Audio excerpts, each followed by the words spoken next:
Welcome to a special birthday live collab edition of Chicago Bears Breeze. My name is Philip Charles VanDerHeyden IV, aka Philly the Fourth. It is my 36th birthday. I know I don't look a day over 21. It's all of the baby blood that I consume. I'm sorry, I shouldn't have said that, but I'm joined by a very very very special guest to steal a bit from part of my take. It is my friend Jacob Infante. Jake is actually the first ever guest I ever had on any show that I ever made ever. So he has that distinct. I don't know if that's an accomplishment or if it's a low light or I don't know. We'll see. But he is with Pro Football Network. He is everybody's favorite draft expert, and he's everyone's favorite follow on Bears Twitter. Let's just be honest. So Jake, dude, how are you doing today? I'm doing great, man. I appreciate the kind words, and I appreciate you having me here for this special edition. I wish you a happy birthday off, before we started off, but a quick shout out to you for, being willing to spend your time with, this sack of crap over here. So, no, I appreciate you having me for sure. Of course, dude. You're not a sack of shit. Come on, man. Come Yeah, on. I said a sack of crap, not a sack of shit. That's your words, not mine. So Okay, my bad. But yeah, man. Dude, when you said you were down to do it today, I was like, that's awesome. I definitely, I mean, I'm 36, man. Birthdays are pretty. I mean, they're special, but it's just another day at the same time. So I'm stoked to be able to, spend it with you and talk some Bears football, bro. So, um, I guess for those who may not know you, I know it seems like kind of a crazy thing to say, but there might be a few people out there that might not know who Jacob Infante is. So if for those people, why don't you just lay it down, man. Tell the people who you are, what you do, and who you work for. yeah, so I've been covering the Bears since 2016 now, which feels nuts to say. It's a decade now. But I've been writing for, Windy City Gridiron since 2017, the SB Nation page over covering the Chicago Bears. Their lead NFL draft analyst over there. Uh, for the last about year or so, I've been working for Pro Football Network, and in February, I parlayed that recently. That's now the full-time gig as the director of media partnerships over there, covering the NFL, the NFL draft. I've been expanding into YouTube recently, which has been really Ooh, uh humbling for me, but I'm enjoying it. Just covering the league as a whole has been a lot of fun. But yeah, I mean, I'm trying to think, like, I'm a pretty boring guy. Like, I don't know. I mean, I'm a fourth. that's a lie. Come on, I don't know. I'm trying to think. Like, I'm a fourth generation Bears season ticket holder. It's been in my family since Oh they were in shit, since they played at Wrigley Field in like the 50s. My I great didn't know that. grandfather. Yeah, so it's Wow. been in the family for a long, long time. My dad and my uncle and my grandfather went to the Bears Super Bowl win in 1985, and then the one back Mm. in, the 2006 season. Two of my uncles went to that one. So we've had Infante representation in 1947. There you go. My dad's in the chat now. We've had What's up, Papa Infante. Infante? Exactly. Yeah. Thanks for popping in. But yeah, we've had Infante or some, variants of the family, like, in represented at each of the Bears Super Bowls. It's been running in my blood for generations now, so I don't really have a choice to be a Bears fan. I never really did, but I wouldn't have That's it how it any other should way. be. Exactly. Yeah, yeah. I mean, I'm a firm believer that you should, that there are certain things you should and shouldn't force upon your children. I think football fandom you should absolutely force upon your kids. My dad did the right thing. Shout out my dad, because I wouldn't have it any other way. There you go, man. I mean, I had the same experience. Like when I grew up and I was like old enough to understand what was going on in my bedroom, like we had like three pennants, three Bulls pennants in over here. There's a bunch of Bear stuff over there. Like it was a I I I'm trying to remember if he was ever like, yeah, you don't get to be a fan of someone else. I don't know if he really said that, but it was basically like, dude, if you want to fit in, you're going to be a Chicago sports fan. Like that's the way it's going to be. So, yeah, I feel you. I feel like, and also I was a Northwest Indiana resident, by the way, Yeah. In Hammond, for the people that don't want to claim us, they don't think that we're Bears fans over there. We are. Uh, we do claim the Bears over there, even if they don't want to claim us. So although the Bears are trying to claim us, but Bears fans maybe not so much. I guess we can maybe slide just right. That's a nice little, I guess, slide right into that topic. I guess I would be remiss if we didn't at least discuss the stadium a little bit. It's not my favorite Yeah. topic, but what do you think about the Bears and where do you think this stadium's going to get built? Man, it's tough to tell at this point because look, I feel like if Indiana was the top choice, I feel like they would have started building already. I Yeah. feel like they're just trying to it's as much of a leverage play as it can be until they've, run out of steam, and then eventually it runs into, all right, well, now we have to build it in Indiana. I think they really want to push for something in Illinois.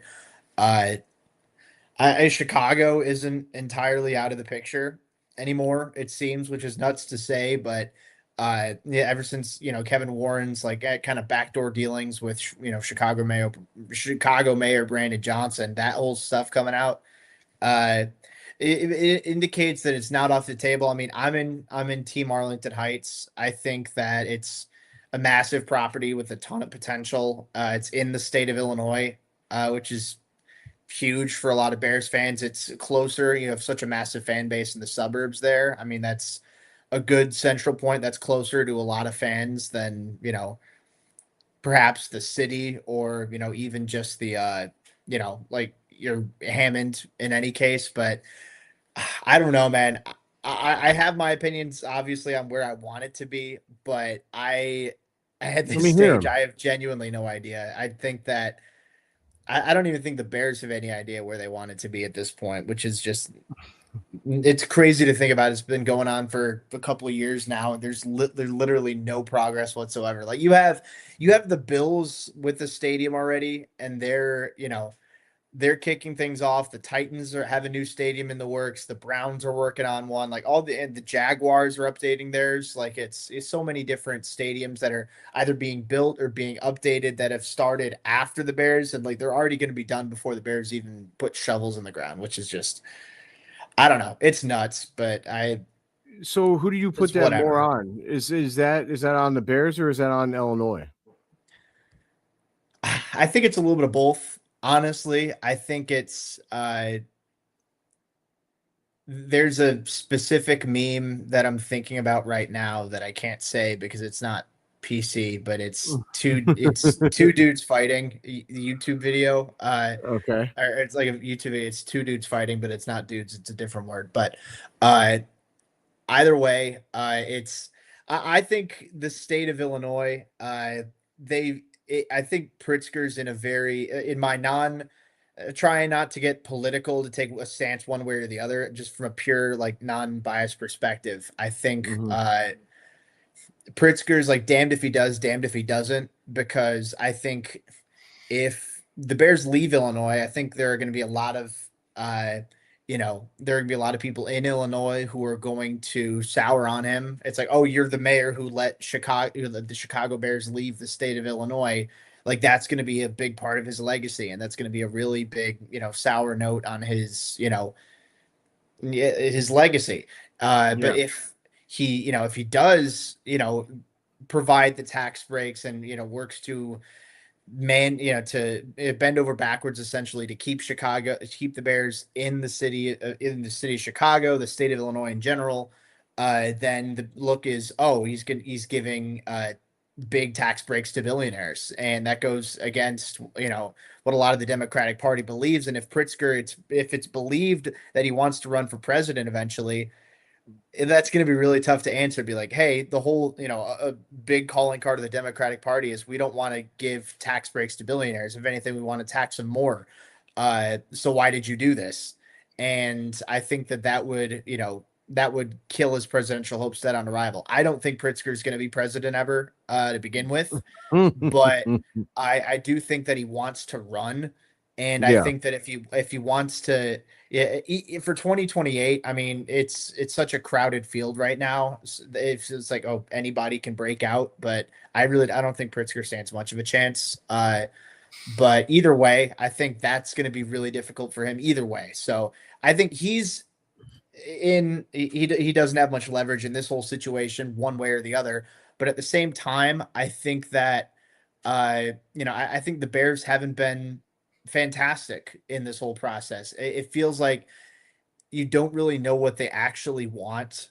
And for one thing, for Kevin Warren to be going behind the organization's back and speaking to the mayor of Chicago, it feels like maybe members of the Bears, front office, the organization, it feels like maybe they're split on what they actually want. I don't know.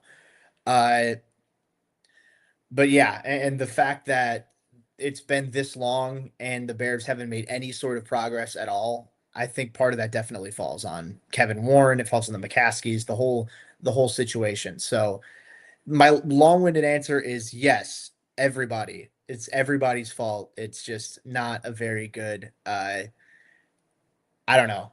It's not a good situation. It's just a stalemate. Nobody's willing to budge at all, and that's never a good formula for any success. Yeah, I feel you. It's well said. My thing with what's going on as far as the Bears aren't asking for anything abnormal. Everything they're asking for is are the same things that every other NFL team is being given by their state. And so that's my only issue that's where I have an issue with the state is they're asking for the same things everyone else is getting.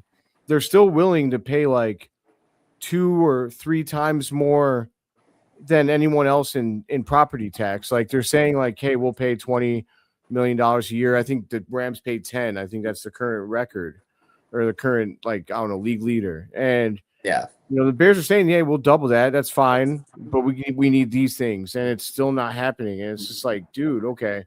I do agree that the Bears need to be more decisive. Like, if it's not happening in Illinois, then do what you got to do, but make it happen. I know that they're going to piss people off if they leave Illinois. Even as somebody like my mother still lives in Hammond, like it'd be awesome. She'd live 10 minutes away from where they're talking about building the stadium. Like that'd be awesome. But I still wouldn't want to see the tradition broken.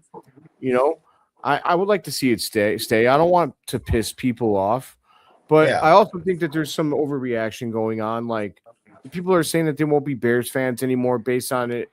So, come on, bro. Like, it's still in the Chicagoland area. It's not abnormal. It's not the first time, the Giants play in Jersey.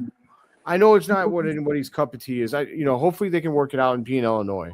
But somebody's got to start figuring it out. Or the Bears need to just say, okay, it's not happening here. We're going to do it where we can do it, and people will get used to it. Just do something. Like, because look, Soldier Field, it's historic and everything. It's a piece of shit. Like, let's be honest. Like, it's historic, but it's a piece of garbage. So, I just think that we really deserve a better stadium. You shouldn't have to miss an entire quarter of football if you go to the bathroom. So it's where they're at. It's crazy. If they didn't botch the renovations back in the day, it'd be better. But this is where we're at. So, we got to do the best with what we got, I guess. But moving off of that lame subject, I'm glad we just knocked that out. We can talk about cooler stuff. So let's talk about the Bears football team. Yeah. And more specifically, let's talk about what Pro Football Network has going on. They're doing a little top 100 action, and simultaneously with what the NFL is doing with their top 100. P.S. Caleb Williams over Jordan Love. Screw you, Packers. I want to know what you told me that Pro Football Network was naming their top 100. What Bears do they got going on, and where do they land? Yeah, so this year it's 3 Bears players in the top 100. Okay. So Caleb comes in at number 90, which is going to be lower than where he's going to end up in the NFL top 100. It's worth noting that this was I did have a say in the voting of this for sure. It's also like a round table thing, and a lot of it also comes down to the analytics that we have, the Pro Football Network impact grades. But so Caleb, it's like over a 3-year evaluation period. The fact that he doesn't have he hasn't had a third season yet, it hurts him a little bit, and the fact that his rookie year had some ups and downs. I mean, blame Eberflus for that, blame Shea Waldron, a lot of that I on that will. end. But absolutely. So Caleb comes in at number 90. 2 other offensive linemen come in, Joe Tooney at 65, and then Darnell Wright at 61. So both of those offensive linemen made it in.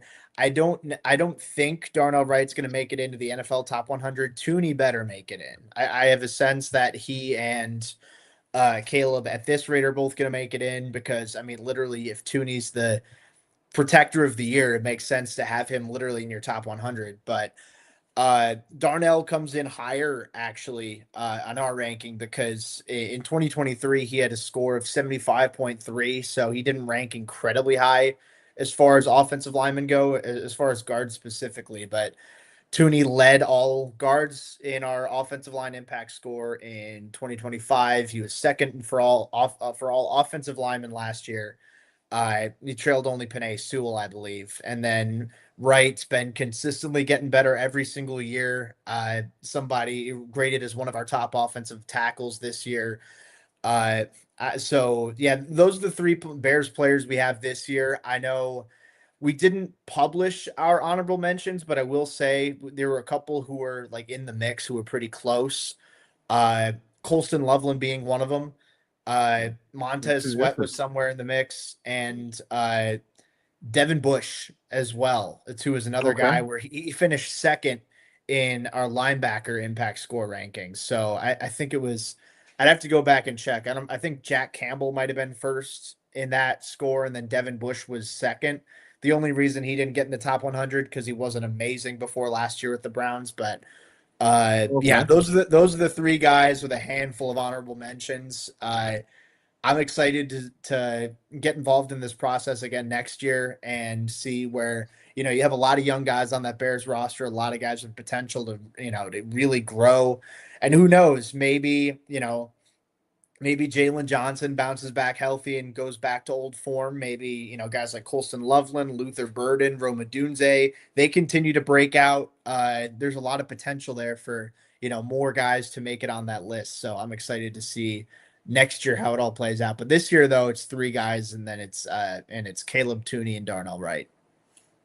For sure. So yeah, I mean, surprising though to me, for me, I think the most surprising omission is Colson Loveland. Yeah. I get that he only had a half a year, but my lord, it was the last half of the year, and it was Yeah. it was dominant. I think that there's a lot of people that expect him to have top 3 tight end receiving yards this year, and that's impressive. I've seen there's been a numerous amount of rankings, different rankings around the league, and I thought for him specifically, I think there was a anonymous survey done by God, I can't remember his name, some dude over at ESPN, and I think it was don't tell me. Jeremy Fowler, I think. yes, I think that's what it was. that is it, and they had Loveland 7th, 2 spots behind Warren in tight ends, and I was who's watching the games that's putting Tyler Warren above Colston Loveland. Maybe if this was before last year, Yeah. but come on. I think he had I can't remember who had the numbers. It was like 13 of his balls were caught behind the line of scrimmage, which are helpful to help a guy get some yardage. Like Colston Loveland had one ball caught behind the line of scrimmage. Every one of his passes were down the field, stretching the defense, just dominating games. The way that he absolutely killed Green Bay in that wild card game was legendary. I should actually have this video. I should have memorized it, but there's a video. Someone just recently broke down on YouTube like what Ben Johnson did to counter Green Bay after all that those stops they were making against us, and then in the fourth quarter, how it flipped. And Ben Johnson is a genius. Like he actively countered what Green Bay was doing to really because Green Bay was doing a good job of disguising their coverages. A lot of cover three and cover two, sometimes mixing in a blitzer and stuff like that. And the way they were doing their coverages is just like Ben Johnson basically just started overloading one side and they couldn't stop it. Just I can't remember the last time we've had an offensive play caller that not only could devise a great game plan, but also could see what a defense is doing to him in real time while a game is happening and counter and basically make the game like you better have a counter to your defense to our counter or you're toast, dude. Yeah. I mean, how great I guess I'll just say this and just let you respond. I'm gonna say it's my birthday. How fucking awesome is it to have Ben Johnson? It's incredible, and I think that it's even better to have all the weapons that the Bears have that are almost tailor made for what the Bears want to do on offense. I think, especially having Colston and Luther, I think those two in particular really fit what Ben Johnson likes doing. I think, it's heavy on the play action. They run the ball at a very high level. You invest heavily in the offensive line.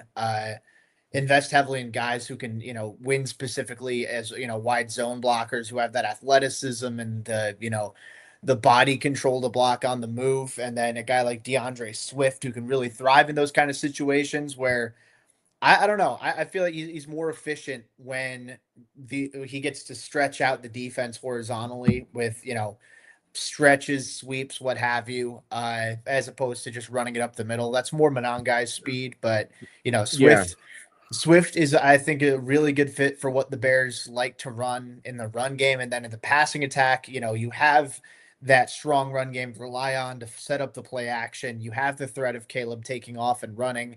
You have Colston, who's an incredible athlete, who's an incredible route runner along the seam. You have, Cole Kmet, who can serve as a capable underneath threat, almost a security blanket, a check down option of sorts.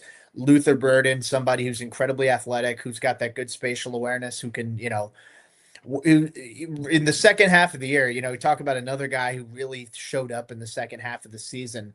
I looked into it for an article earlier today, but Colson Loveland from week 9 onward was on a 17-game pace of over 1,000 yards. From week 10 onward, Luther Burden was on a 1,000-yard pace. And from week 1 until week 13, until he got hurt, Roma Dunze was also on a 1,000-yard pace. And all that is with DJ Moore playing and healthy. So, look, am I going to sit here and say that all three of those guys are going to have 1,000 yards for the Bears? No, I'd love that.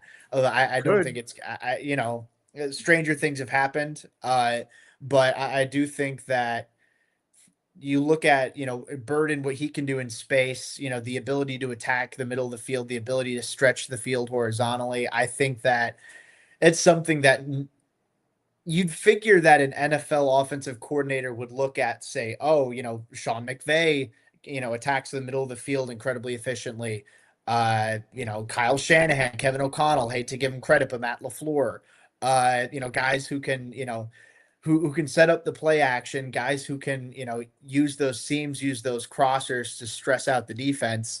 And it seems like every Bears offensive coordinator, every offensive play caller they've had, they're like, nope, I'm good. I'm just going to run a million screens and a million curls and just have no movement in these routes. I think that's another thing too, is the Bears constantly stress out defenses because they're always moving. It's not like we're not relying so heavily on, oh, this is, it's a screen, we stopped, and then we have to get going. They're using that momentum and they're using that, that those soft spots against zone coverages to be able to stress defensive backs out and keep them on their toes, as opposed to, oh, it's a very simple, this is the one read. He's not going to move anywhere else. He's not going to extend the play after this. I can just jump the route and get the pick. Uh, but I don't know. I Yeah. think Ben, speaking schematically, I love what he brings to the table. Like you said, I love how flexible he is, the ability to make adjustments to look at, all right, this isn't working. Now we need to, go in a different direction. The ability to make halftime adjustments is tremendous. It's unlike any coach I've seen in my lifetime, at least. I think Lovie Smith is the closest. I mean, he's a defensive minded head coach. He was a really good defensive minded head coach. From an offensive perspective, the Bears have never had anybody like this in my lifetime. I'd argue before then. I turned it over to other people to, to I'm speak old. You're on, right. like the 90s and 80s and beyond. But I get the sense that it's, Ben is, one of one as far as what the Bears have had for offensive play callers Yep. over the years. That's a fact, dude. Ben Johnson's different, man. I mean, it's amazing, and everything you said was on point. It's unreal because look, as much as like, don't get me wrong, like I love and am heavily a heavy believer in Ben Johnson and Caleb Williams as a pair. That being, and I do believe like that our success over the next 10 years is going to be in large part, maybe the largest part, because of Caleb Williams.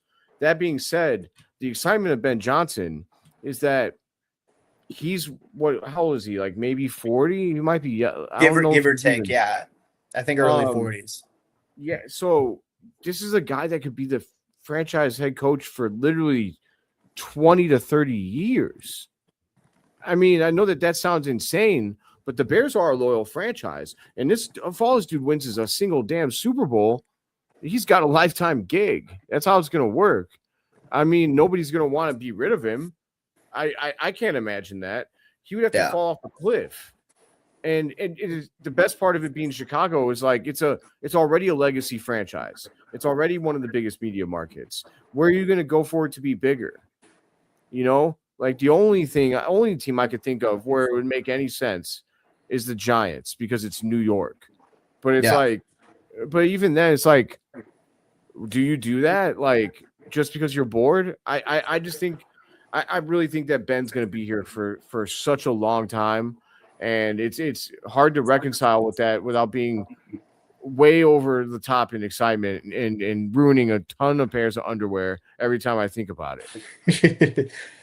Dude, creaming everywhere. I know. I can't wait for football. I don't know. I can only watch so many highlights for so long, and I'm running out of socks because all of my other ones are super crispy right now. So I need new clips to look at. I need new games to watch, and I need new pairs of socks. So the whole 9 yards. Everybody, Christmas gift for Jake, pairs of socks. Yeah, or tissues. That works too. Or small rags. Yeah. Okay. And the whole 9 yards. I don't know. I don't know. No, I love it. It's okay. I love it. Fugo says, "Wow, sweet, yeah, sick, dude." I did want to okay, oh my lads, a TMI, love it. So I wanted to roll back around a little bit. I seen that we did have some questions while we were talking, so to roll it back a little bit. Faith had this one. Why isn't Jalen Johnson in any top 100 list? Can him and Tyreek Stevenson take the next step, or is Stevenson a one and done bust? I'll let you take that. Yeah, so I will say when we were making the top 100 list, Jalen's a guy who came up because obviously that 2023 season, he was really, really good. Like you could argue he's the best corner in the NFL that year. 2024, he still made the Pro Bowl. I mean, it was a slight step back, but he's still good for sure. But 2025, I mean, he missed, roughly like half the year due to injury. When he came back, I mean, you could tell that he was, he lost a slight step. He was, just coming off an injury. It looked the case. He didn't seem the same. I agree. Yeah. Yeah. And, a lot of it came off of our analytics at Pro Football Network. At least I can't speak to Others like I can't speak to, like the one the NFL the players do, which I mean I Right. feel like is just off of vibes and then like playing against the guys, but and I can't speak to I Yes. think like what CBS Sports did one or something like that pretty recently, but for ours it was pretty heavily in analytics, and Jalen's analytics just weren't great last year. He's definitely someone we considered where it's like, all right, do we put him like near the end of the top 100 because he played really, really well in 2023 and he was good in 2024. But if you're putting the most weight in the most recent season, it's a small sample size and it And that's wasn't how it should amazing. be. So yeah, so I mean, I think that's why that's why he didn't make the cut for us specifically. I think there's definitely a chance that he bounces back this year. Having the full offseason to get healthy. He's still pretty young. He's been in the league for a long time. I want to say he's only like what 27. Like he's still, he's still got a few more years until he turns 30. So in theory, you probably have like 4 or 5 more good years of Jalen Johnson left, assuming he's able to come 27. back for 27. Yeah. So you still have probably 4 or 5 more years of good play out of him, Yes. assuming he comes back well from the injury. It's not like he's like, I don't know. It's not like he's near the tail end of his career or anything. He's, in his physical prime right now. So I think it's possible he bounces back for sure. Yeah. And to quickly note on him before I let you talk about Stevenson, like I think that I have heard that in practice this season or so far this season that he looks like he's back, like Yeah. all the way back to his old form. Like a couple people have noted, like Jalen Johnson looks like he's like fucking sorry. I'm gonna probably let a couple loose today, Pat. If you watch this, my bad, brother. It's my birthday. Don't hate. But yeah, so they say he's just looking like a baller out there, that he's really locking people up. And so love to hear that, especially because the competition, he's practicing against Doomsday, Burden, Loveland. He's gonna, it's one of those things where we have enough players where it's like, if you could do it against our guys, you can do it against anybody. And so of course there's people out there like Puka or like the best or the most elites that might maybe have something to say about that. But for the most part, our guys are just as good as anybody. So, Yeah. um, to I will say this. So one thing about Jalen Johnson before, I hope that he comes back and retains that form, because I honestly feel that we are in our last couple years of Jalen Johnson on the Mhm. Bears. Because I feel like when we start having to pay Caleb, we're going to have to start making some very tough decisions based on who you really need to win. And I feel like that's a position where they're going to decide we'll draft and we'll play the guys that don't have a lot of reps at corner, and we'll pay. I think they're more likely to pay for someone like Montez Sweat, or keep paying for that, versus a cornerback. I could be wrong, but it's going to be interesting because I mean Caleb's going to get paid $70 million a year, so it's going to be incredible. But go ahead on Stevenson. Yeah, I mean, I'm with you too. I think it's definitely possible that Jalen walks. I mean, I don't think he has too much left on his current contract. Maybe they work something out for an extension, but I mean, again, Caleb, that extension's looming large. Uh, whenever that does happen. But Stevenson, it's tough for me to get a read on right now. I think that these past 3 seasons that he's had is just kind of been there's been a lack of development. I'd say I'd be willing Yeah, to say his rookie year was probably his best that he's yeah, had so far, and like he hasn't been bad. He's been a perfectly just decent starting corner. You could certainly do worse than him, and Lord knows the Bears have. If you think about those, like that first year of Eberflus before Stevenson got there, it was Jalen Johnson, and then it was like I don't even know. Like Marquis Christian, Artie Burns, you know, guys like Kindle Vildor, Kindle like Vildor. That's who it was. yeah. So like late Nagy, early Eberflus. Like Stevenson's an upgrade over those guys. But Certainly. No disrespect to any of them, but I mean, but at the same time, I think Stevenson at this stage isn't a guy that I'd be willing to pay a long-term extension to. I Yeah, think me that either. it's just the lack of development over the last 3 years. Again, he hasn't been bad, but he's never taken that next step. He's somebody who can deflect a lot of passes, but the interception, can be somewhat hit or miss. Allowing big plays can be hit or miss. That was the case for a lot of the Bears secondary last year. Key for Nashawn Wright. It was either interception or it was allow a 20-yard gain or something like that. It was, Yeah, and that was the case with Stevenson too, for a lot of the season, maybe to a slightly lesser extent, but still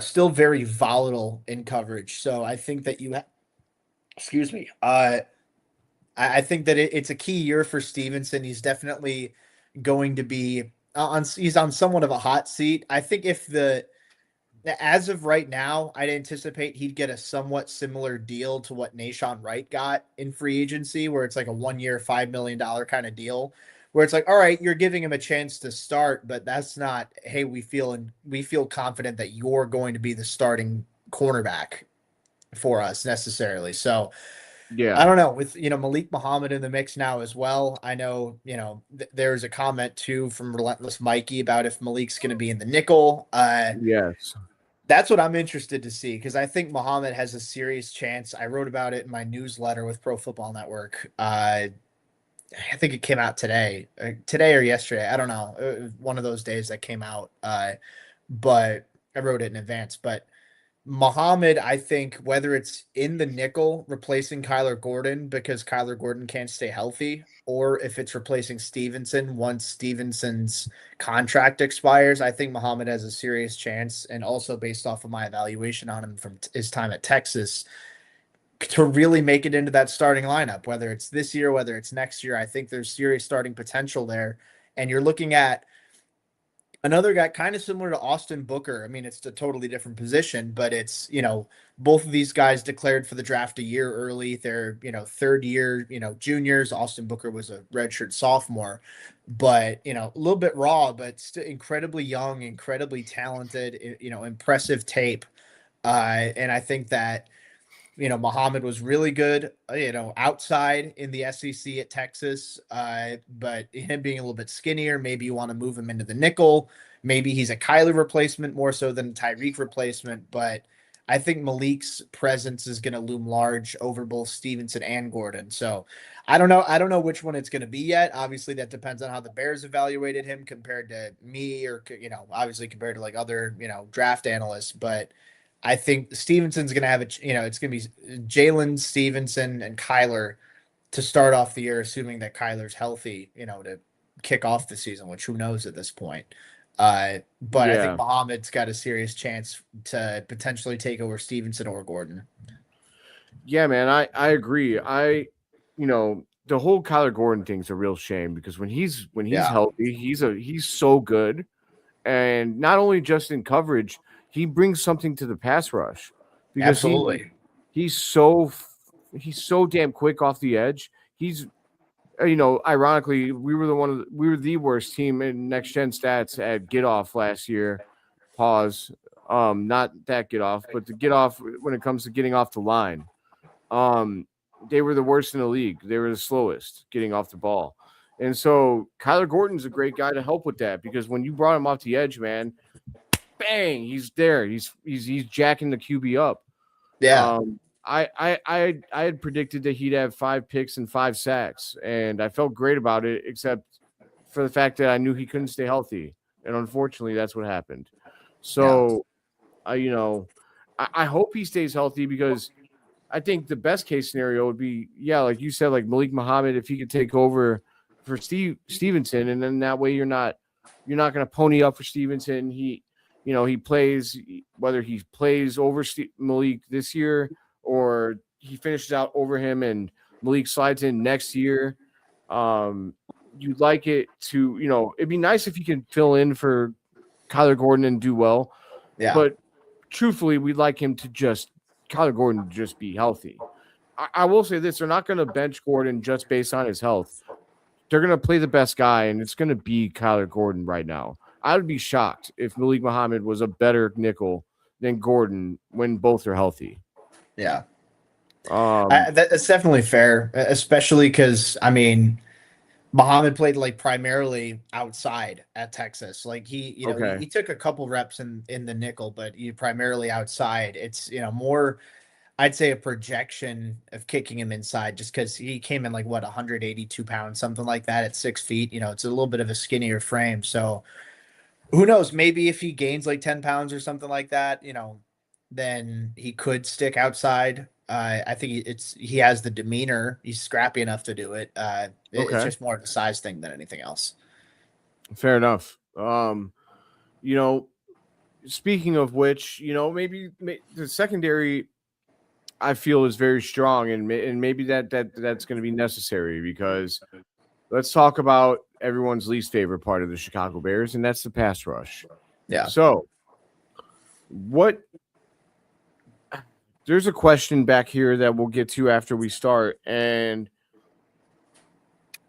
you know, what do you think about the job that Ryan Poles has done putting together the pass rush? I don't think it's been very good. I'll just be I'll be diplomatic and say that. I mean, I could just say it's been total ass, but it's I don't Hey know. man, if you I think think that, I then say think it. I think I think the defensive ends, like the starting duo, assuming if it's Sweat and Booker, I think could look solid next year. I think Sweat had a good year, all things considered, 10 sacks and performed pretty well as a run defender. Like that's always been a thing. Sweat's been pretty good defending against the run, setting the edge, using that size, to stand his ground and then make a tackle against the run. Uh Yes, the pass rush, it's been a little hit or miss. 2024, he wasn't very good, but he reached the double digit mark in sacks in 2025. He had double digits in 2023 between his time, in Chicago and then, earlier in the year in Washington. Uh, and then Booker, I think that he showed some really encouraging flashes as a pass rusher early he on, did. or not early on, but once he came back from injury, having missed Yeah, that first half of the year, it was like what, I believe 4.5 sacks in 10 games. yes, It was really good very, at really good at pass deflections too. absolutely. I mean, he's got long arms. That was a calling card of his coming out of Kansas. He's got that quickness. He's got that relentless motor. Having the heads up to know like, hey, a ball's coming my way. I need to get my heads up and make a play on it. He's good at that for sure. I still think I want to see them add one or two more guys to that edge rusher group. I think that, I mean, unless motivated Dio becomes a thing and he suddenly becomes a good football player, which for he for hasn't been in his first 5 years. for the people like I know my dad won't understand that. Explain motivated dial. Oh Lord. So who tweeted that? Oh God, I can't remember who tweeted it. I'm gonna have to go back and check. It was something like, oh, I'm not, I saw what the it was something like, oh, I saw what the Raiders were giving up, or the Ravens were giving up for Max Crosby. I'm good. We've got Montez Sweat, Austin Booker, motivated Dio Dangbo, and then Motivated Dio. Okay. yeah. So I'm trying to figure out. Yeah, I'm checking to That see who sounds said that. that reminds me of when Colin Coward was like, "Don't worry, LeBron. Ben Simmons is here." Literally, literally. Okay, so I found it was at Caleb Goat QB1 who posted that. So yeah, it was Okay. Joey on Twitter who posted that. But yeah, it was Joey? yeah, yeah, Joey yeah, at Caleb Goat 1 posted Dude, that. wait, he's like prominent, right? I know Joey. Does he have a Yeah, last no, name? no. Yeah, he's got like he's got a decent following. He's over 10K. So like he's been pretty active for sure. Like I don't remember when that I don't remember when that tweet was made. I just saw that once they made a Madden Ultimate Team like motivated Dio card, it was like, oh, shout out at Caleb Goat 1 or whatever. Yeah, Joey. Okay, yeah, I know Joey. I had to see, yeah, the Yeah, visor Fields pick has always been his. I think that's still Fields, right? Yeah, I change that, Joe. I think so. Change that, Yeah, Joey. Change yeah. that. Come Come on, on. Yeah, brother. he's got to change that. But You changed your yeah, handle and everything. You got to change the Fields pick, dude. yeah. It's all right. Yeah, we'll forgive him for that. But no, I Yeah. think Dio, my expectations are incredibly low. The interior defensive line, I'll admit, is what scares me more than the edge. And like, look, I hate being Debbie Downer. I hate, putting a damper on everything. But I think that they pretty much totally ignored it. I mean, Dexter. Yeah. Dexter, like he's gotten better as a pass rusher, and like the sack numbers are good for the defensive tackle position. Grady Jarrett didn't do much of anything last year. They Yeah, brought in Neville Gallimore. I've I don't heard that know. he's talking too, that Grady Jarrett's been saying stuff like he owes us one, he owes Chicago. Well, dude, I mean, it's not the best strategy ever to just roll it back and say like, well, they'll play better. But like, dude, they better. Yeah, I would like to hope that after we had that season that we had last year, that those guys went back and they were like, we were the weakness. And they busted their ass this offseason. I really hope so. I know that doesn't always translate. Like Grady Jarrett, dude, like was $1 million at the mic and then was a penny on the field. yeah, He was bad. And it's like, dude, I've watched you your whole career be good in Atlanta. Why have you done this to us? um, like I mean, Andrew Billings was one of the saddest fall offs ever. Cause I love that fat son of a bitch. dude, me And too. Yeah, yeah, I feed him, but like, dude, no, stop feeding him because he's fat and he's not doing anything out there. Like it was bad. It was brutal. They had some of the worst run blocking grades that you could have. I mean, it was, I think, clearly the worst defensive tackle group in football, especially against the run. And it was bad. I don't know what Jordan. I've heard some stuff about Jordan Vanderberg. I mean, you're a draft expert. Talk to me about him. yeah. So he was somebody when we did our Pro Football Network, or like our live stream for the draft. You could see I was so stoked when the Bears picked him. I mean, a Okay.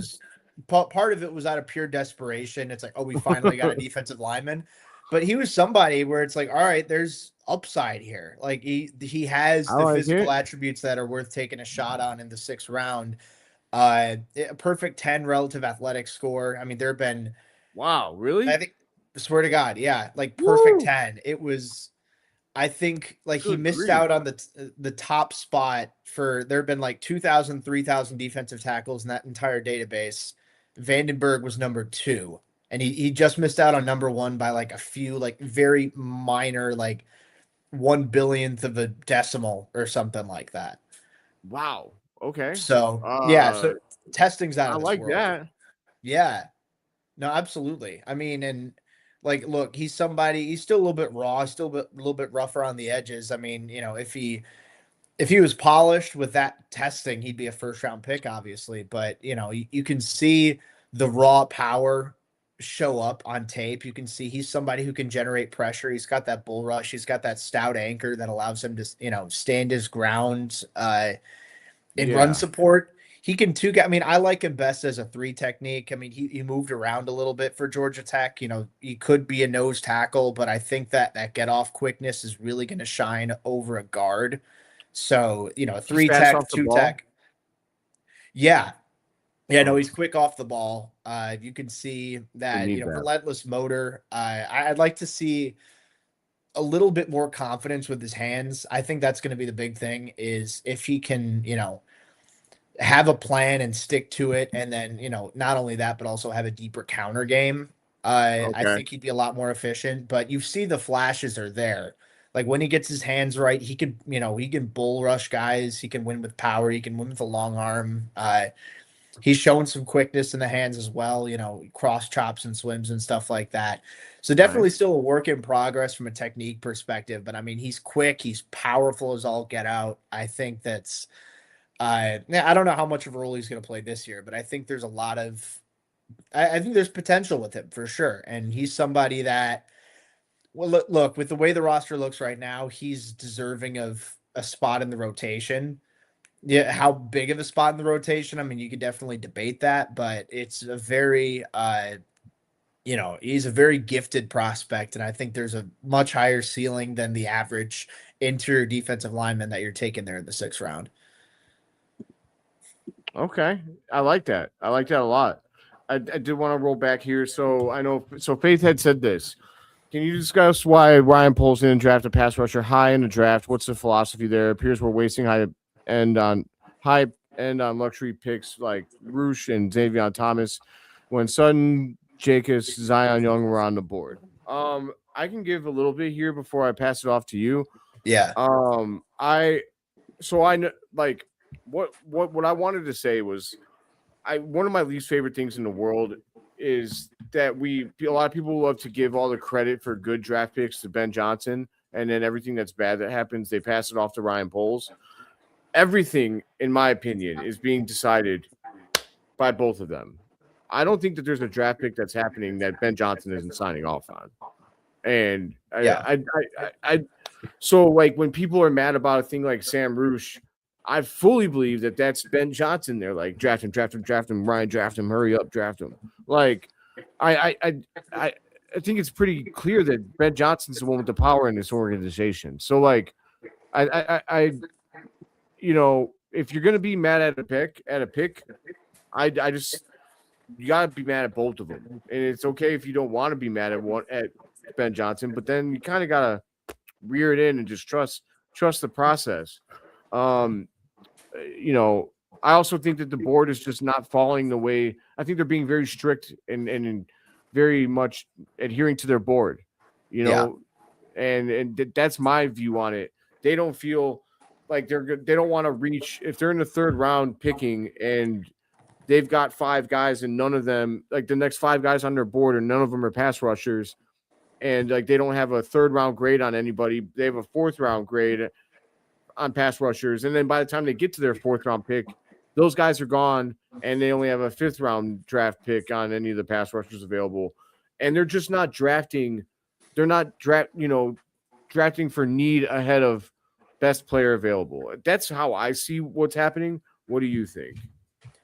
Yeah, I mean, I'm with you on a lot of that. I think that it's a matter of sticking to the board and not sticking for need because within the NFL, performance is so volatile. What can be a need one year can end up being fixed with, breakout players the next. And likewise, a position that might not be a need now might end up being a need if a player regresses or, somebody leaves in free agency or there's a contract snafu. Like there's so many different things. It's tough to predict year over year that it's tough to be like, all right, we have to take this position in this range. And I think specific to the Bears, I mean, look, let's start with that, the 57th overall pick, Logan Jones, where that took place. Let's look at the defensive linemen who were on the board at that time.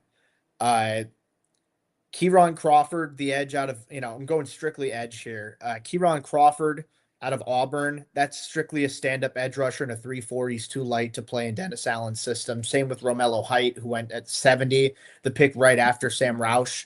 And then no other edge rushers got picked in the 3rd round. I mean, Jayshon Barham, maybe I had him as an off-ball linebacker. He's, again, a little bit of a hybrid kind of guy.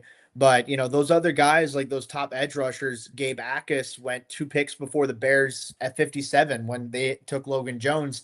Akis was off the board. They didn't have a chance to take him. Other guys, Zion Young went 45. They didn't have a chance to take him. Derek Moore from Michigan, a little bit lighter, but still maybe he could have been a fit. He went to Detroit at 44. Cassius Howell, or Mason Thomas. I don't think either of those guys would have been like perfect Dennis Allen fits for what he likes in defensive ends, but both of them went off the board anyway.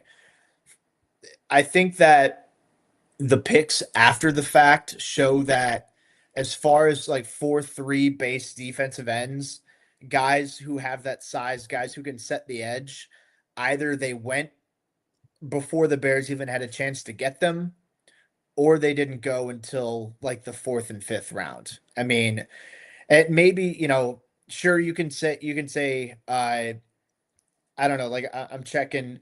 Denied Dennis Sutton went before the Bears' fourth round pick. I had Malik Muhammad higher on my board anyway. I thought he was the better prospect. I think DDS, there's elite physical attributes. He was incredibly raw. I don't think he was going to contribute much as a rookie for if the Bears drafted him anyway. Maybe a long-term play with the tools that he has, but he's too raw and too inconsistent. Whereas with Muhammad, I don't know if there's as high of a ceiling, but I think there's an easier path for him to start as a rookie. I think there's an easier path for him to be a solid starter, and there's a much higher floor, which I'm personally okay with.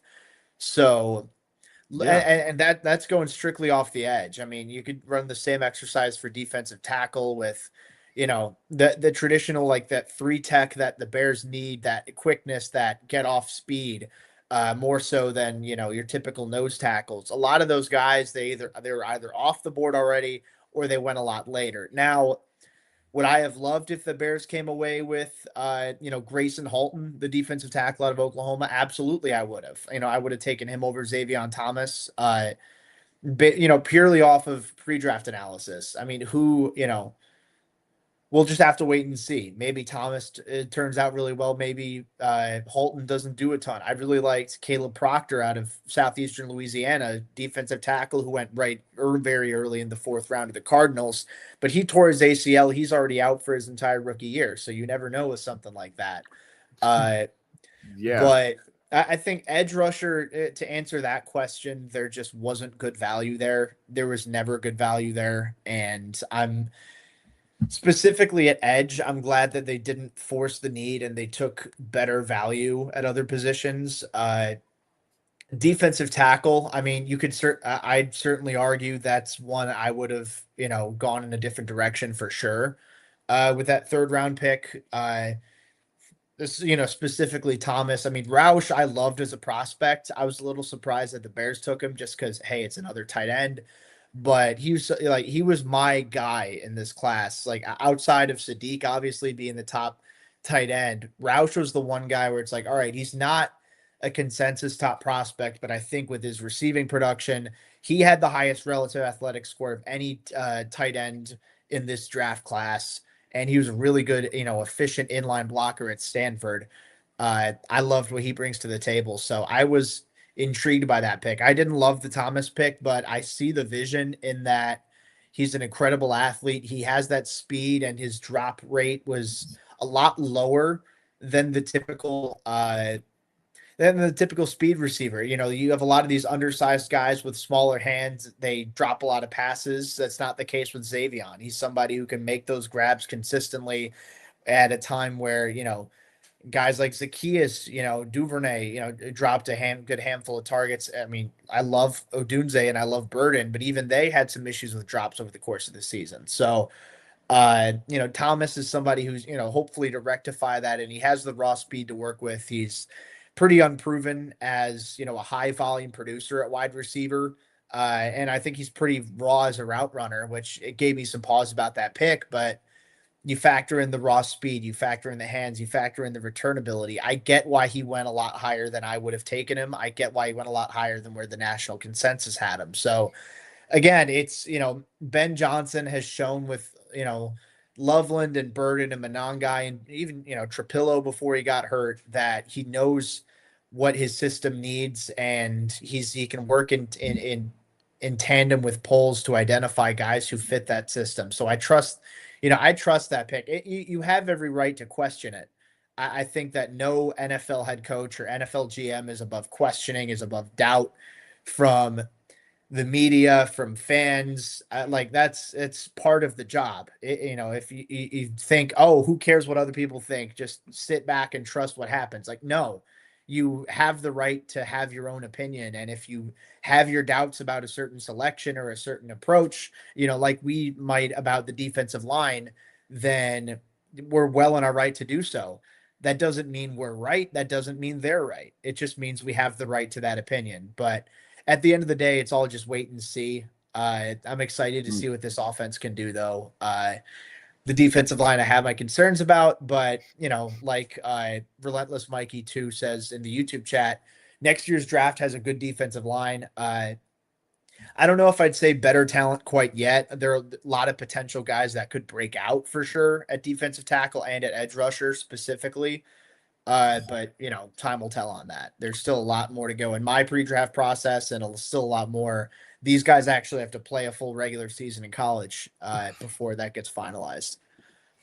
Yeah, man. I think that everything that you said, I think made a lot of sense. And, I would say that Ben Johnson took guys that he has a vision for. Like people upset about DeRouche and the Xavier Thomas picks. Just wait to see how this season plays out, because I would almost guarantee that both of those players are going to have a role in some fashion, particularly in the Sam Rouge conversation. Like I'd be pretty sure that the Bears aren't going to re-sign Cole Kmet. So this is probably their answer to that, I guess. I would guess he's gonna walk. I don't know how many years he has left. I don't think it's a lot. Is this his last year? So it's so not next off season, but the one after that is when his contract expires, I'm pretty sure. Because I know they restructured him. So like they pushed off his cap hit a little bit more to this year. So I don't anticipate they'll cut him after this season, just because the financial perspective. Yeah. So the 2028 off season would when he'd hit free agency. And I agree. I mean, maybe on like a team friendly deal, but I anticipate Roush is probably going to be that long term replacement.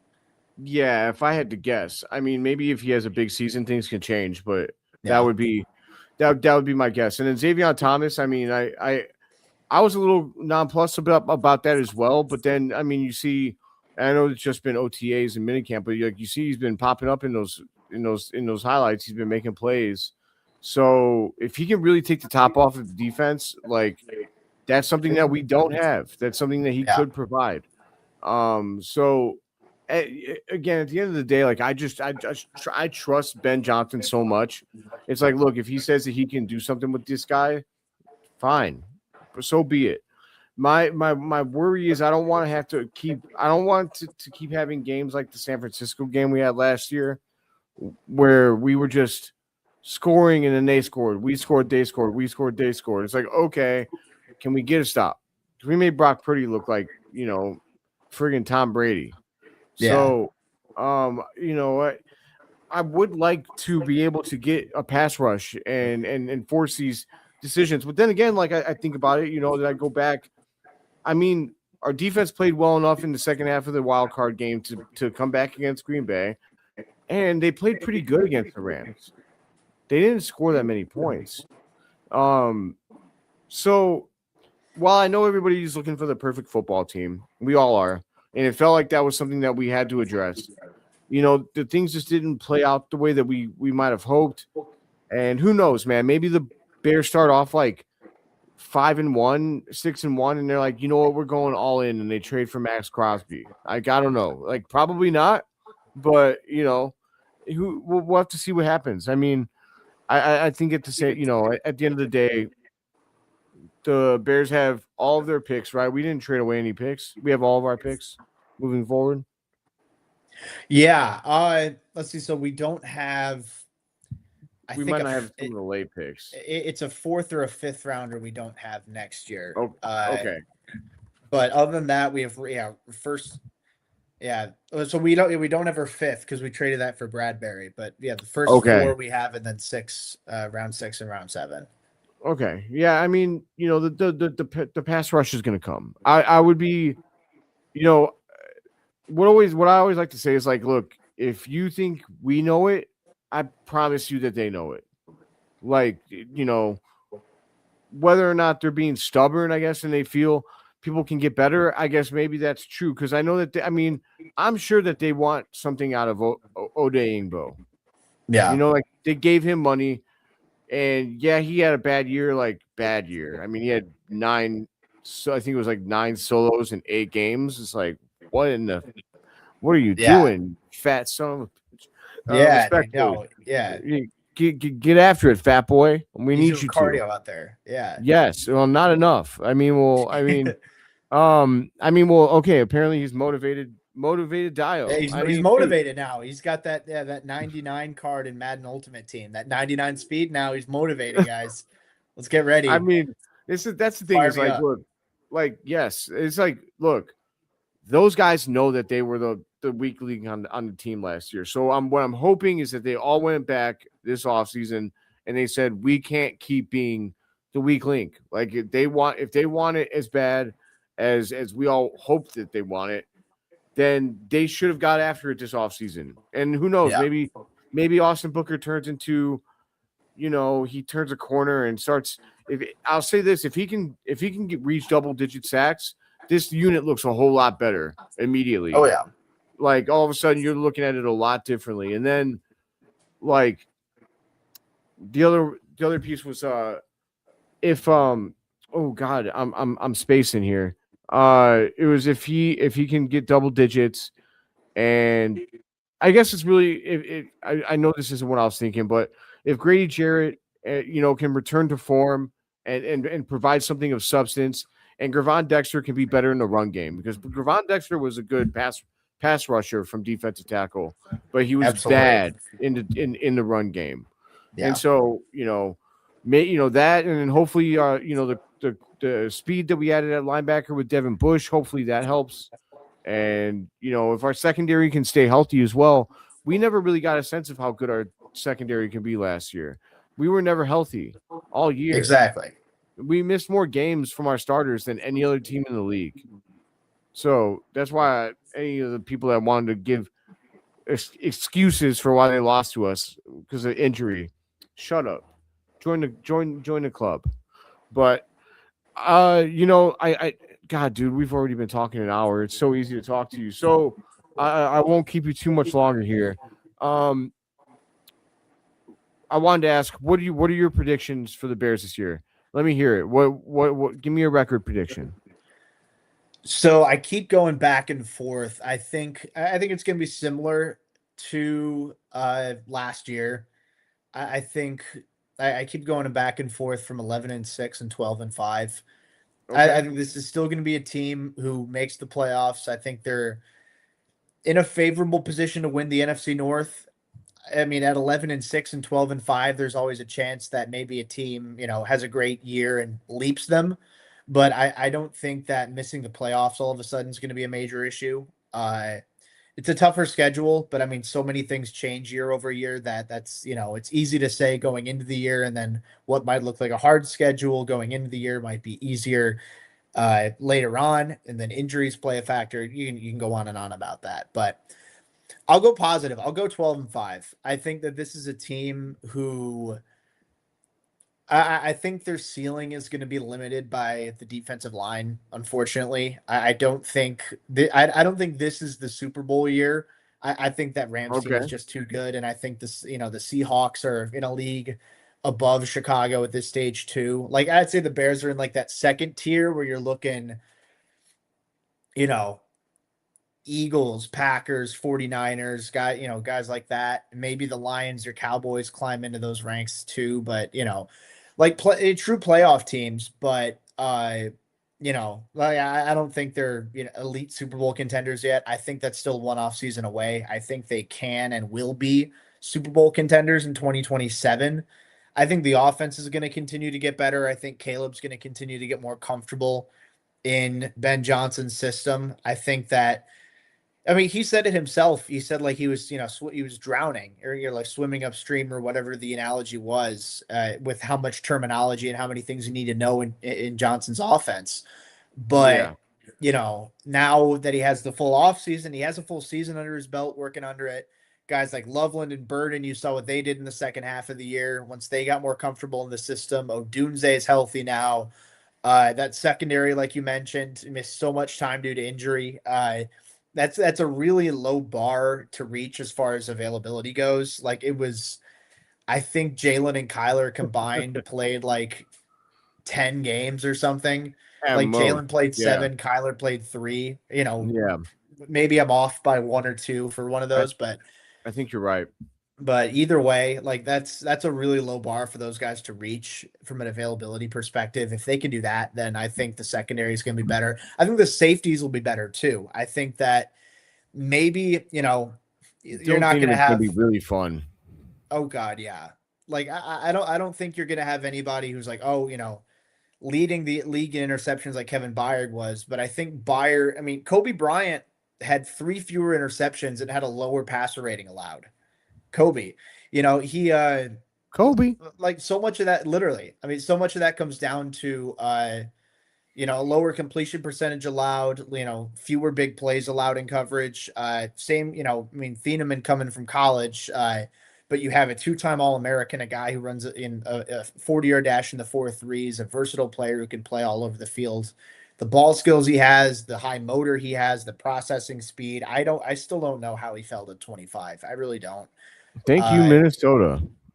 exactly. Yeah. Thank you for taking him instead of, for taking the fifth best defensive tackle as the first D tackle off the board instead of Thieneman. But Yeah, yeah, I mean, I think that secondary is going to be a lot better. The pass rush and pass rush, all right.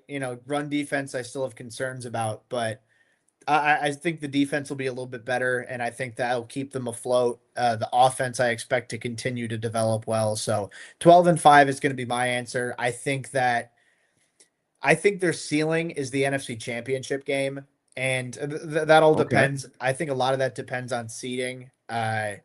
I mean, if they play the Rams or the Seahawks in the divisional round, that's going to be a really tough battle. But I think that I look at the NFC. I think they can beat any other team that's there. And I mean, who knows? Maybe if the Bears run into one of those, the Rams or Seahawks, they catch them on a bad day. Maybe there's injuries. Who knows? Anything can happen in Yeah. the NFL. But 12-5, that's what I'm sticking with. I think they win the NFC North. I think the Packers are. I think they make the playoffs Shit. again. Dude, I wish they were I shit. know. I I wish get they it. I were, get it. but I get it. yeah, that's as much. I hate to admit it. I hate to give them credit all year after year, but that's a good team. You're better than they are. They'll never do that. They've been in Yeah, denial. They've been in denial all offseason, dude. Like we didn't send them home. yeah. Like I've seen so many people, referencing the one game that the Packers beat the Bears in, and it's like, oh, what about that one pick Caleb threw against the Rams? It's like, yeah, that was in the divisional round, a game you weren't in because you lost to the Bears. So, but no, it's a good team. I think if Tucker Kraft is healthy and Micah Parsons comes back healthy, that's going to be a really good team. Yeah. Again, I don't think they're without their flaws. That secondary really, worries me. Or in the case of the Bears, it excites me because I don't think that cornerback room's all that good. I don't think the offensive line's very good.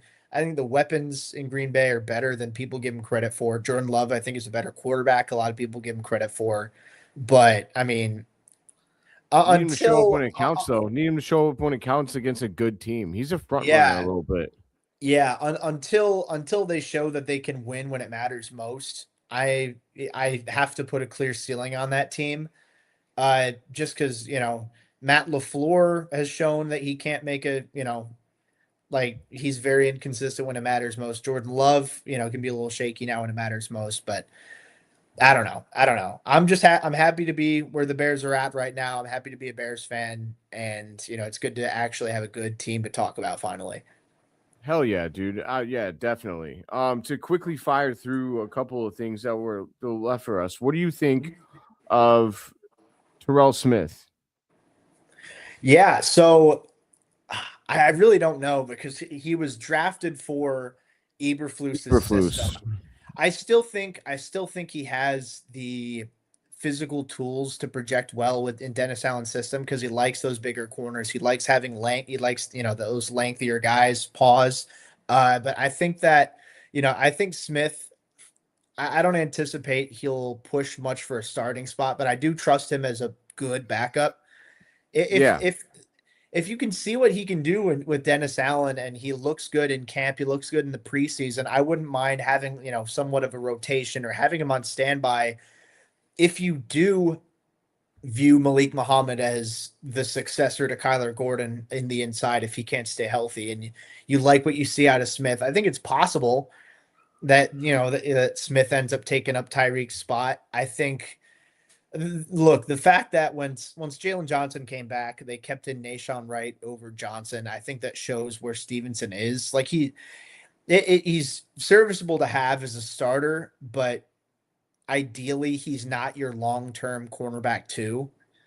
Yeah, that So makes I sense. think that he's going to be on a little bit of a tighter leash going into this year. And if Smith looks good coming back off the injury, he looks good in camp. Preseason he performs well. I think it's a possibility. Eventually, he could push Tyreek to the bench. I don't think it'll happen right away. Will it happen at all? I mean, I'd lean slightly towards no, but I don't think it's entirely out of the realm of possibility either. For sure. What are your thoughts on Contavious Street? I admittedly not anticipating too much. I think it's more just a replacement level interior defensive lineman. I think if he can be at the caliber, I mean, it's a different skill set because Street is, he's smaller, he's more quick, but at the caliber of an Andrew Billings, Okay. like Yeah. before last season, he Before the wasn't good fall off. last season. Yeah, before the Yeah. fall off. Like as a serviceable rotational defender, I think that's the dream. I don't think he's going to be. I wouldn't call that an impact player necessarily. I don't think he's going to be a starter for this team, but I think he'll factor into the mix. Uh, I'd personally prefer to see Vandenberg. I mean, especially like down the stretch, I'd like to see Vandenberg get some more reps over Street because Street, you kind of know what he is at this point. But Yes. I Agreed. think you're probably looking at DT3 or DT4. You're probably looking at DT4 with Street. Him and Vandenberg are probably battling for that spot. And if they have Shamar Stewart at defensive end, then that's where Street will be. But if not, then Street's probably looking at DT5 or 6. So I wouldn't say Yeah. impact player. I think he's going to factor into the rotation, but I think it's more of a like a like a Chris Williams kind of role from last year where he factors into Okay. the rotation maybe like 20% of the snaps, and has a role on Yeah. special teams, but not much beyond that. Yeah, I love that you brought up Shamar Turner. I think he's a big X factor on this defense. I think it's really easy to forget that he exists. Yeah. And um if he could really if he can actually turn out like that those are two things. And I'll add that I would like to see the Bears go and get Jadeveon Clowney to add to Yeah. this pass rush. He was great for the Cowboys last season and did not sign for very much money. If you can get him for that same deal, he was, I mean, I think he was like 17th in sacks and pressures. Phenomenal work. So I think he's a mercenary for hire. He loves that shit, and he hasn't played for us Yeah. yet. So, you gotta come to Chicago and really, and if you want to be a true mercenary, man. But to add we had another question here from my pops, who proves to be a more pivotal coach in 2026 during a game, Johnson, Allen, or Hightower? Interesting. So, I mean, I think Johnson, just because not only is he in charge of the offense, where he's responsible for putting Caleb Williams in a position to succeed, but him being the head coach in general, I think from an overall leadership perspective, having a guy like that, who can make adjustments at halftime is crucial. Having a guy who Yeah. can rally a team from a leadership perspective, coming down from a lot, if you're entering halftime at a deficit, having someone who can motivate you to, get back up and then make the adjustments accordingly to bounce back. I think that's huge. I do think Allen is definitely in the mix there as well, because I think the offense, at least in my opinion, the roster you have on offense is better than the roster you have on defense. So I think that if Allen can work his magic, then maybe elevate this unit, get the most out of this group, then it's certainly that'd be a game changer for this defense. But I'd lean Johnson just because of the importance of the quarterback position and the overall hierarchy. The overarching piece of him being the head coach, him being the leader, the focal point that this team rallies around. Yeah, no, I think that's a great thought, and I mean, I think it's a good sign of what our coaching staff is like. That isn't a slam dunk. I mean, you at least have to think about whether or not you might feel that Dennis Allen, his what he can do to kind of compensate for the lack of defensive line talent that we have. That makes you think a little bit, but yeah, I would agree. Like Ben Johnson, I mean, again, like I'll have to find this video for you, Dad, and for everybody actually. But like, there's a video on YouTube that talks about it says, like, I think the title of the video is something like the Bears used one pass play to beat the Packers. And that's a little bit of an oversimplification, but like they use like one concept where they start overloading one side of the ball to basically like to take away what Green Bay was trying to do and what they were successfully doing all game until the fourth quarter. It's fascinating stuff, and it just really goes to show you like it's not a fluke. Like Ben Johnson goes back to the same concept the entire fourth quarter, and it's just like, dude, like of course at times there's some Caleb Williams magic in there, like at 4th and 8. Make no mistake. At the end of the day, that was Caleb Williams being Caleb Williams. But Johnson's coaching and play calling, just it's next level. It's different. Yeah. And I think Pro Football Focus didn't name him a top 10 coach. Thanks, guys, for the free bulletin board material. Like, I love that. I love that. All right, I want to get you out of here, but if we can do this quickly, there's one. I see Faith just threw in here one last question here.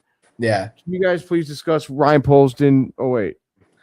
We talked about this, brother. Yeah. I checked through. He copied that one in and sent it again. But we touched on that one. My man, just rewind a little bit. We definitely did. We talked about that, I don't know, probably like 20 minutes ago.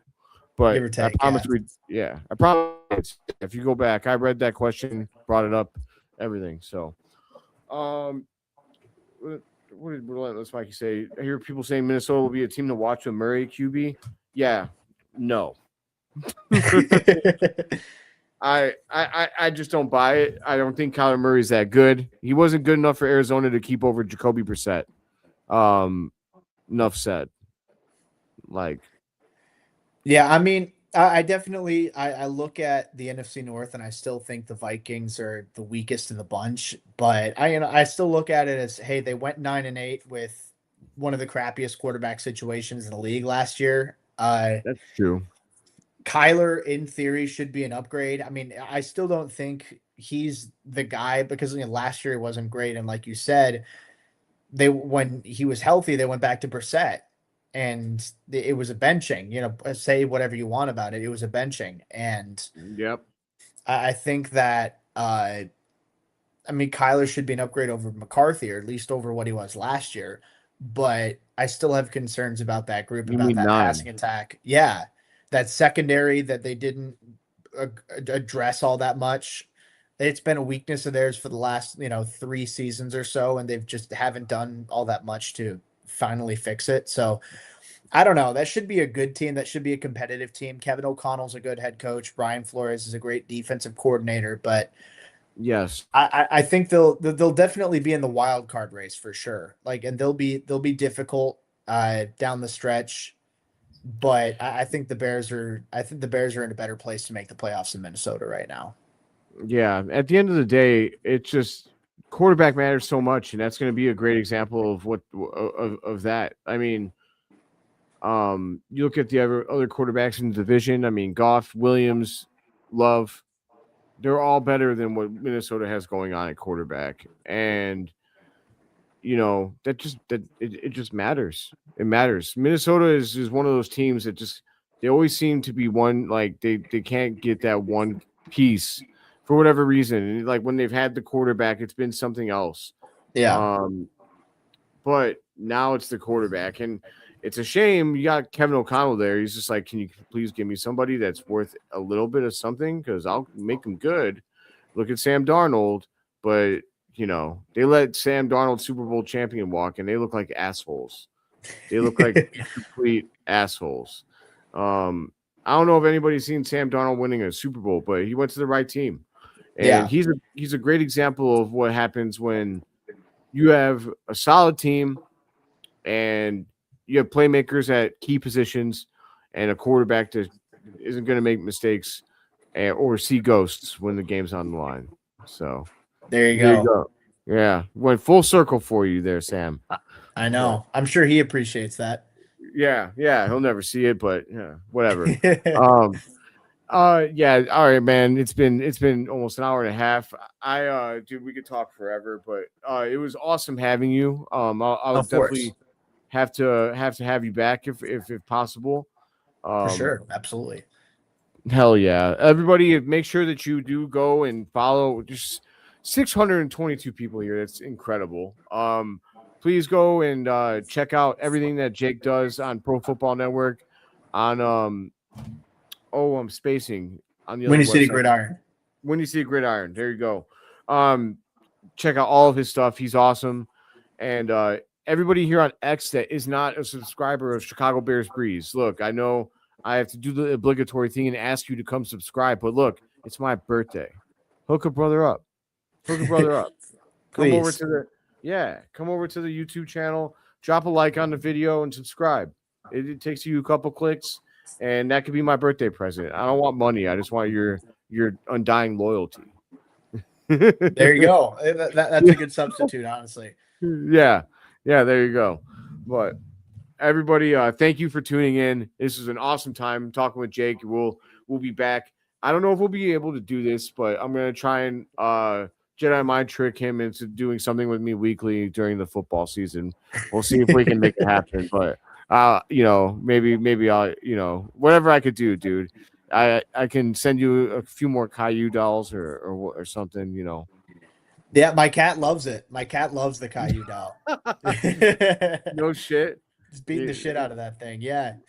Nice. Yeah, for those who don't know the Jacob Infante lore, he hates Caillou. I sent him a Caillou doll, and he's made his cat is made Caillou his bitch. Yeah, basically. It's very gratifying for me because Caillou's not a real child, and child abuse is unfortunately frowned upon in this society. So I'm not able to assault this child, Caillou, but this is the closest thing I'll get. So I'm very grateful that you give me the opportunity to live out my sick and twisted fantasies. So thank you so much. I'm here for you, dude. I am here for you. I appreciate it, dude. And yeah, man, down with Caillou. Everybody hate Caillou. Amen. Yeah, right to your local senator and governor or whatever, and let him know that you want Caillou off the air. But yeah, I'll hit up Pritzker. I'll hit up Pritzker and be like, hey, I know you got a lot on your plate with the stadium stuff right now. This is really pressing matters. So you gotta get your shit together. Here we go. You want to be a president? Yeah, save our children from Caillou. I'd vote for that. There you go. Yeah, that's just we got to stand for something that matters in this country. And Caillou being a poor child, and somebody that deserves to get beaten is something that we should stand for. Absolutely, yeah. The more gore, the better, and broadcast it like we used to broadcast it like the State of the Union address. Put it on C-SPAN or something. I'd be happy with that. Yeah. This is what happens when you're bad as a child. Exactly. This is what should happen. Yeah, you get your face thrown into the spikes. That's what you get. Yeah, just. Oh, dude. Yes, I love it. Screw Caillou. Yeah, Amen. man. Amen. Hey, yes, sir. All right, my friend. Everybody, it's been Jacob Infante, myself. Please do come and subscribe to Chicago Bears Breeze. Please do go and check out Jacob Infante's work. But until next time, as always, long live the Chicago Bears, but most importantly, long live you, Breeze Nation. Bear down, baby. Have a great night. And happy birthday to me.